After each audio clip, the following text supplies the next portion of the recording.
Welcome back to the MVP podcast. The name is B-Man, and I'm here with Sauce dripping in the goddamn sauce. Don't know. Yo, brother, what are you telling me? I am blessed. Guys, first and foremost, if you like the video, please like the video. Subscribe if you're new. Share with your friends. We do appreciate all the love and support you've been giving us. Bro, I wanted to talk a bit about football. Not just football, but specifics about football. Okay. So where do you want to take it? Not the players, not the game, but management. Okay. I wanted to talk about the guys who do the behind the scenes, pulling the strings, set the tactics, laying the coaching foundation. The guy who takes the brunt of the blame in most fans' eyes.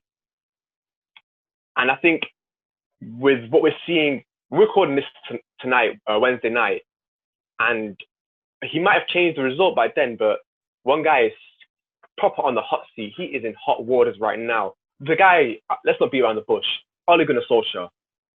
Tell me about how the team has been performing. Is his neck seriously in danger of hitting the chopping block right now? The answer is a very strong yes. But you know what? So before we delve into that, I want to ask you a question before we start this segment, right? Okay. What qualities, or maybe what is the one singular quality that you feel like is the most important for a manager to have? Now, obviously, there's multiple things that a manager needs to do, but for you, so what is the number one thing that you'd be looking for in a manager?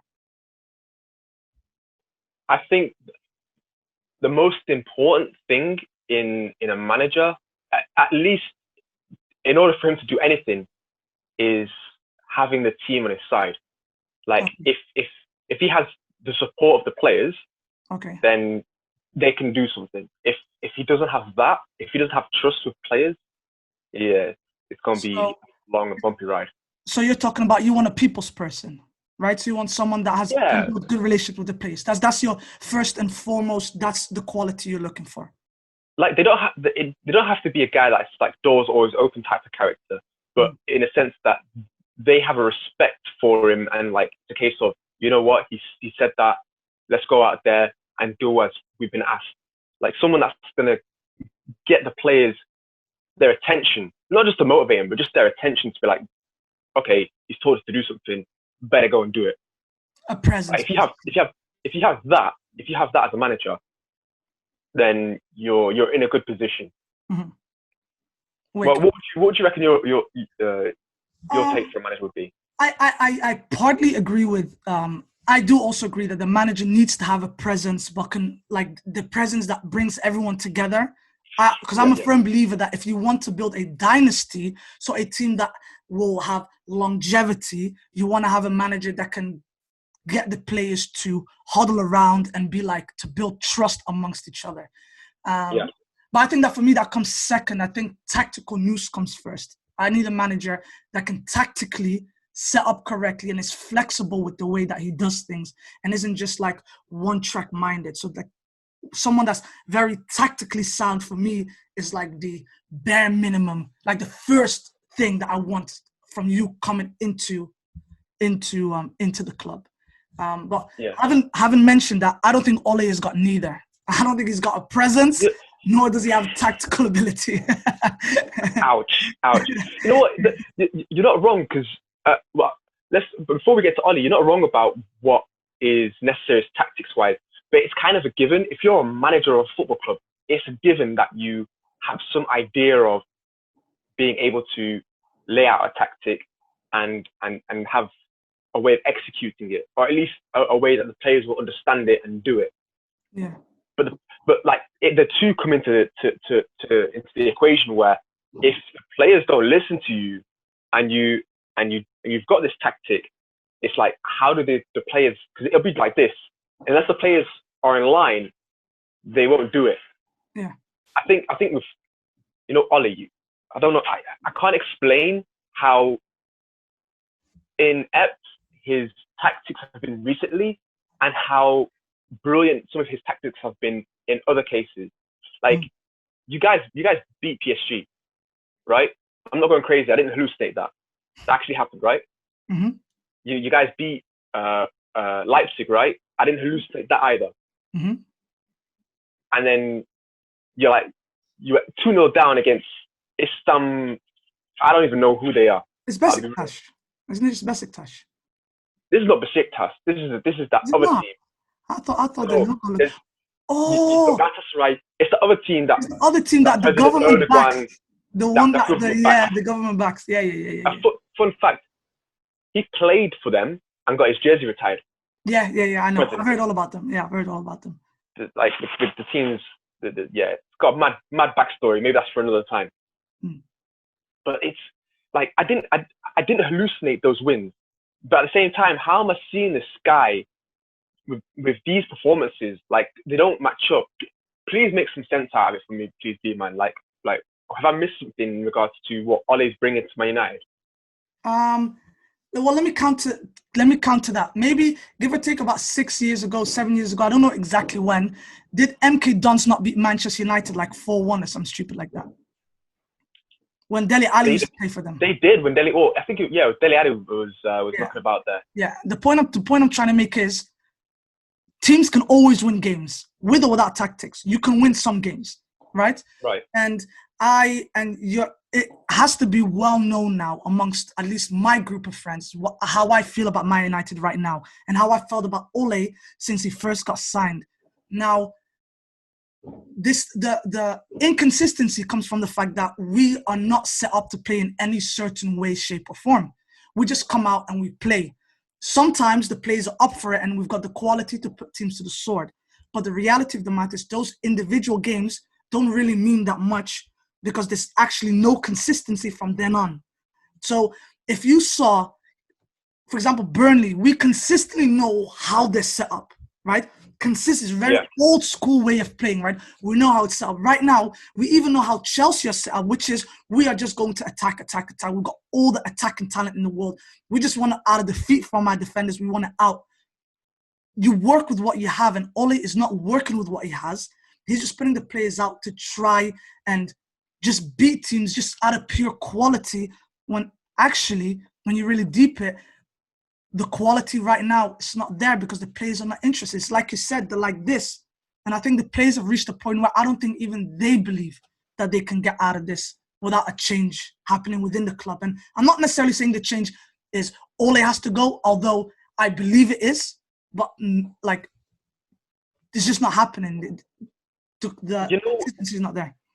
I wanted to ask because some people said that, the team's rebuilding. I've asked my United fans regarding this team. Like, for example, I asked them in regards to the team that Man United have, say if you minus like the big boys like Paul Pogba and Rashford, like minus those guys, and I guess you can minus Bruno Fernandes, but compare them to like a Leicester City team when they're fully strength.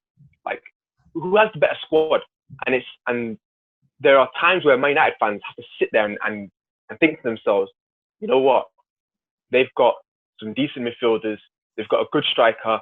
They've got bags of potential, and obviously they're doing much better in the league. Granted, it's still early, so the team itself for Man United isn't bad, but the money they've spent, it's not really translated into players that are Man United quality, should we say?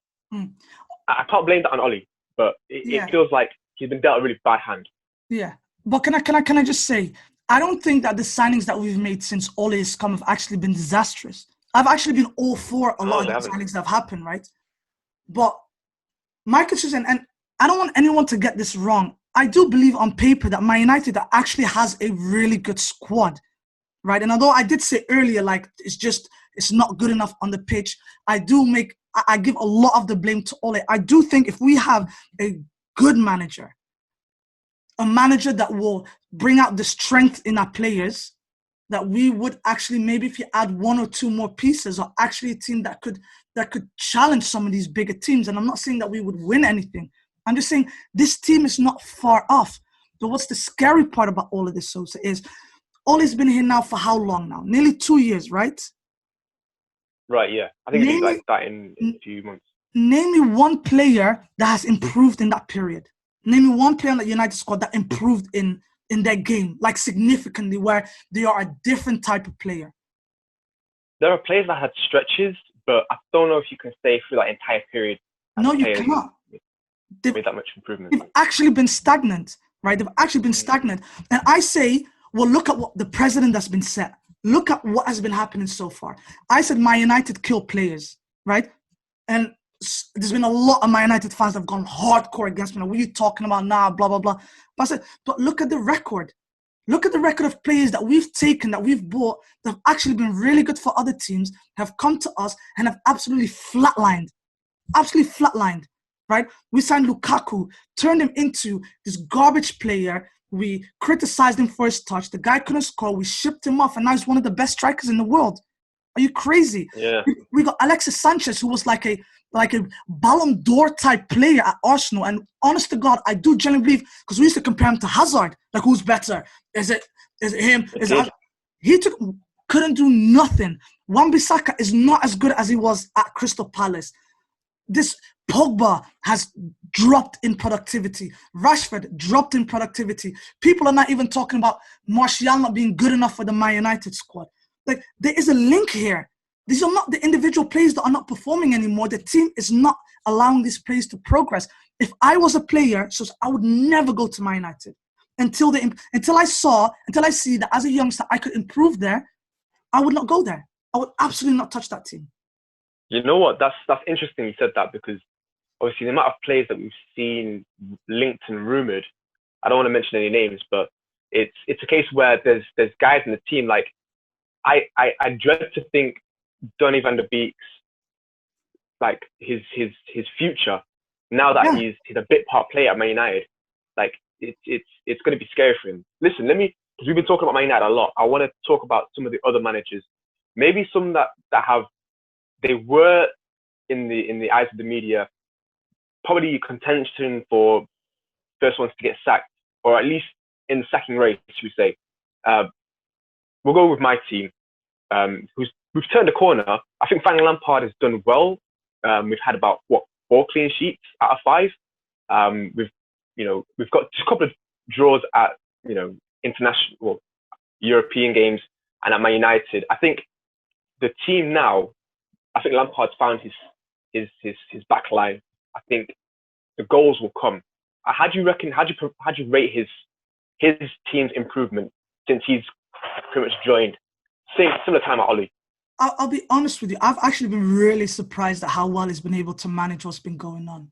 And I thought actually towards the end of last season, where things weren't going all so great, I think he hit a wall here, right? Because I believe that you need to be a certain type of manager to be able to handle what it means to manage a very big club. And there's certain managers that just not cut out from that cloth. And I genuinely believe that Lampard wasn't cut out from that cloth, and that eventually, once he built up the team, that he would get sacked for someone that could take him a little bit further. But I really have to give him credit, because do you know what? Considering what he has, which is a unbelievably amazing attacking team that really is going to set Chelsea for the next 5 years, right? Yeah. If he can now pair that up with a very good defense, I think it's a game. I think he'll actually be given the opportunity to learn what it means to manage a big team with big players while also having these players perform for you. I didn't think this was a perfect situation for him, but the way it's looking now, I can't say anything bad about him. At least not now. Yeah. I think I read an article somewhere where he had a 3-season window of potentially competing for the Premier League, where his first season was just really like, he wasn't expected to get Champions League. The fact that he got it's kind of accelerated everything now, because we're in Champions League football. Now, even these last few games, we've been playing good football. I don't want to say the pressure's mounting, but it's got to a point now, it's like, okay, scratch the 3-year plan. If we can push it now and have an actual chance to push the big boys like the Man City, like the Liverpools, like it doesn't have to be like, oh, just make top 4 this season. If we can get to those ranks, then you can look at the 3rd season, you're genuine title contenders at that point. Then, Yeah. and I don't think anyone could argue with that. No, you can't. But you know what the only thing I look for from a manager, right? If you're taking over from a team that is underperforming in the likes of Arsenal, Man United, Chelsea, right? If you have a team that's underperforming, you've come in, all I ask for is show me improvements. Not even just by year, but even throughout the season, show me why I should believe in you. And if you show me glimpses, not good enough. If you show me stretches in the beginning, that's good enough. But then if you then carry that forward into the next season and all the little things that you were doing before all of a sudden start to come together, I am all in. I am all in on a manager like that. So if I was a Chelsea fan right now, I wouldn't just say I'm all in on Lampard. I would say if you can continue to show that you can get the best out of these attacking players and do what you can with that defense, because I don't think there's many managers in the world that could do a lot with that defense, right? But if he can show that he can set that attack up to score goals upon goals upon goals, and then get defenders to fit the team, man, then I'm buying in. I'm all in. If he can show that he can get that attack to work, and then just hopefully the team backs it and realizes we just need to fix that defense, I would be all in on him. Completely. You know what? This cycles back to what we were talking at the beginning of the show, where you're asking about what I reckon is needed for a manager as a base. I think having the connection with the players. I think Lampard is probably one of the guys where, especially the new transfers that come in, when they're always asked, yeah, Lampard was a big decision about me joining the club. And it's a case of he was able to attract these players and set an idea about what he's expecting from them and what the club's expecting from them, that they're all on the same page. Like, even when things weren't looking great, everyone was still on the same page. I think there's only one instance where one of the players wasn't on the same page, and that was Alonso, where he had a bit of a falling out with him. We don't see Alonso. Like, Alonso is like the whole team is like, I don't know if they've cast him aside, but like, I don't see him in any sort of like team meet or like previews when they're doing like interviews for players. You just see him like just training with the squad, and that's about it. I think the fact that everyone's on Lampard's side is showing that he's got that presence in the changing room. Everyone's listening.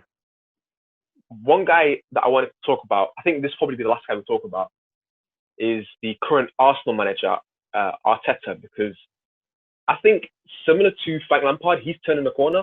I think with how they were performing at the end of the season, they were kind of like almost an opposite of Chelsea, where they didn't do great, and then as soon as the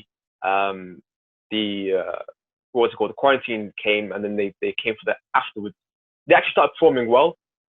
Maybe not so much in the league, but they won the FA Cup, so like they've done something well. I think, again, he has a good link with the team, with the players. They buy into him. Whether his tactics and that are up to par, we'll find out further down the season. Guys, again, if you like the video, please like the video. Subscribe if you're new. Share with your friends. We do appreciate all the love and support you've been giving us. B-Man, please lead us out. Guys, thank you so much for listening, and we'll be back again soon. So, peace.